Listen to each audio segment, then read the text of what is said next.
Welcome guys, and in this video I'm going to show you how to reset Logitech G305 or G304 wireless mouse.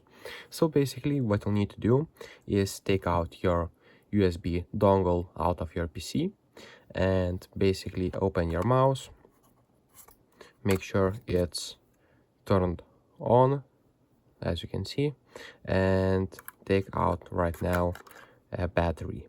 And now what you'll need to do is basically hold on this button, on the scroll wheel button, and on the right click.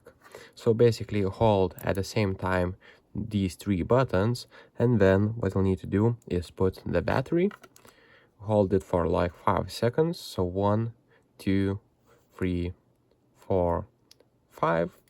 And now what you can do is put cover back on and basically put the dongle into your computer and it should work.